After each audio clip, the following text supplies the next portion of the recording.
Hi, this is Rob and Mike from the McClellan Financial Group, and this is ThinkSmart with TMFG. Rob, last week I heard a client come in and ask you about when he should take his Canada pension plan. How do you respond to that? Well, it was interesting. It was a relatively new client, and they wanted to know, just in terms of their Canada pension plan, when they should take it. They're planning on retiring in the next year, and should they start taking their plan? They're just a few years before 60.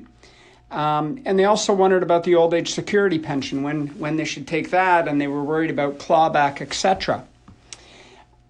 And I started to do some basic numbers on that. And what do you think I discovered when I looked at, what was the best thing that they should do?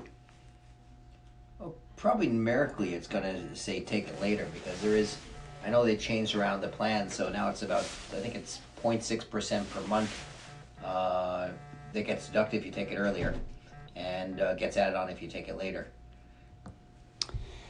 Well, it was interesting. That's exactly what I found, is that you're better off to delay it. So in the case of the Canada pension plan, you should delay it till at least 65 and probably 70.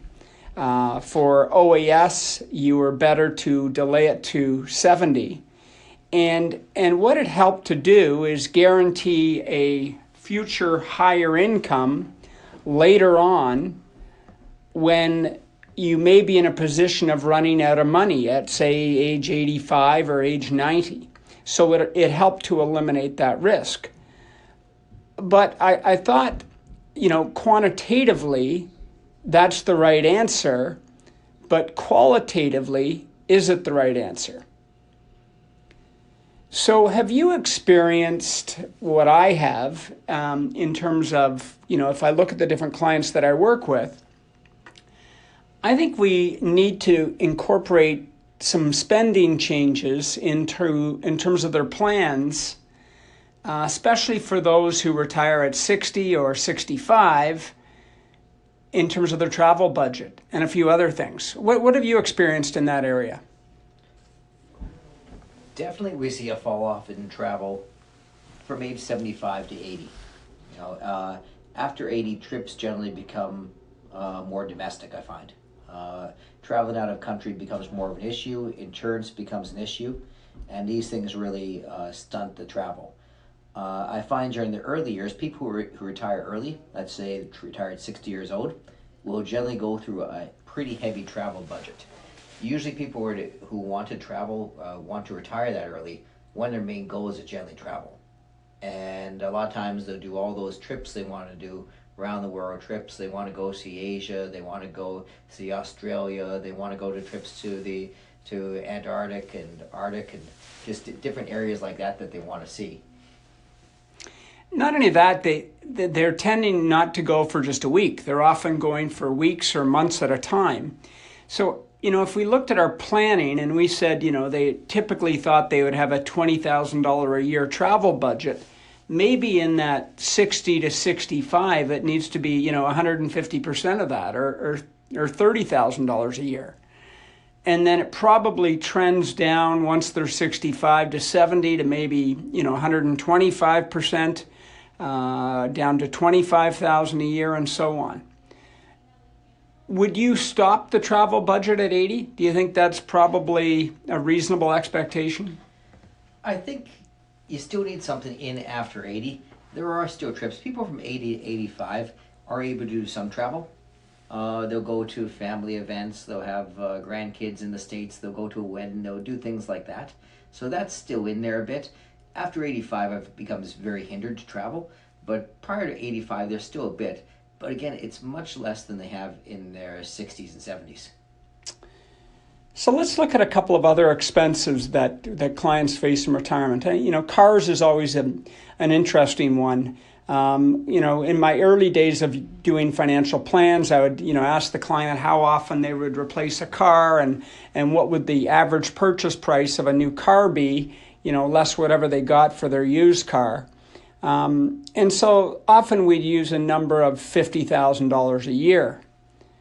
I've actually discovered that sometimes I have many clients that actually go and lease it or do a 0% financing and finance the car over 4 or 5 years. So rather than a lump sum payment, we do it as a monthly payment. But do people need those cars, and are they likely to have 2 cars all the way to age 90? What's your experience in that?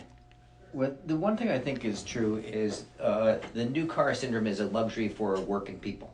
So when you're working and you're making income, you can replace your car every 3 years. First thing once you hit retirement is to spread out that time that you own a car. So it's got to go from the 3-year always driving a new car, probably going to 5 to 7 years at that point in time.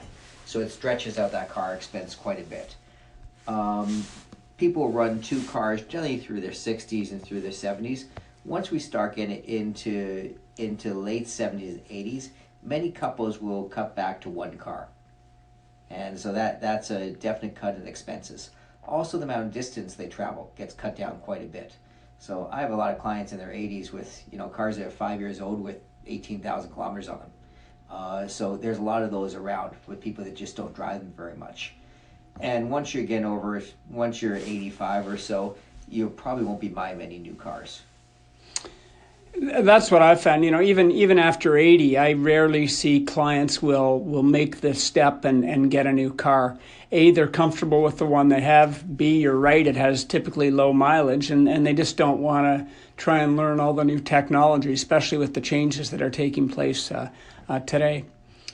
Let's look at some other expenses. What about the house expense, sort of renovations? And let's typically what I like to say is they're going to spend at least 1% of the value of their home. So if they're in a $1.5 million home in Toronto, it's $15,000 a year.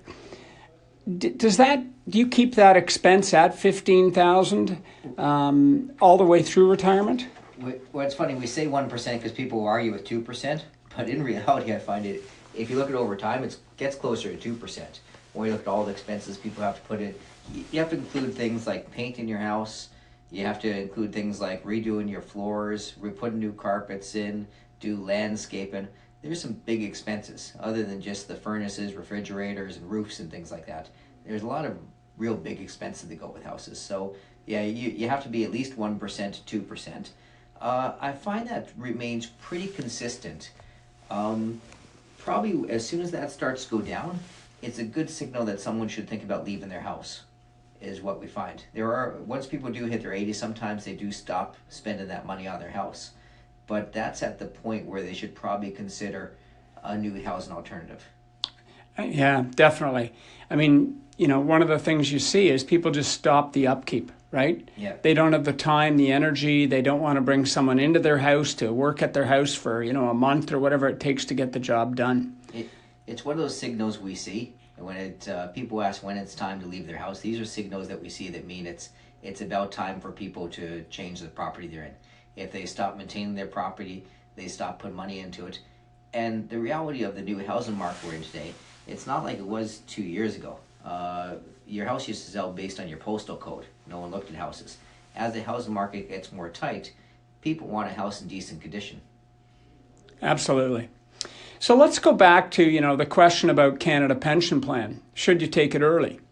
The Monte Carlo calculations that we do say, yeah, you're better off delaying it. But if you really look at people's spending, especially in that age 60 to 70 window, chances are quite a bit higher that their expenses are going to be much higher during that time period. So I actually think it's helpful to have that Canada Pension Plan and that old age security coming in to supplement what you're taking out of your investment portfolio or what you're taking from other pension income that you might have. It gives you a little extra cash flow when you need it most. You probably don't need it, after age 75. Yeah. So, financially, you run the numbers and you say, you should take it, delay it. The reality is, I would take the money as soon as you get access to it. I think that's the best situation. Sometimes quality definitely beats quantity. I would agree with that completely. I think that's great discussion for today. Again, this is Rob and Mike with the McClellan Financial Group, and today's episode, Think Smart with TMFG. You have been listening to the McClellan Financial Group of Asante Capital Management Limited. Asante Capital Management Limited is a member of the Canadian Investor Protection Fund and Investment Industry Regulatory Organization of Canada. Insurance products and services are provided through Asante Estate and Insurance Services Incorporated. This material is provided for general information and is subject to change without notice. Every effort has been made to compile this material from reliable sources, however, no warranty can be made as to its accuracy or completeness. Before acting on any of the above, please make sure to see a professional advisor for individual financial advice based on your personal circumstances.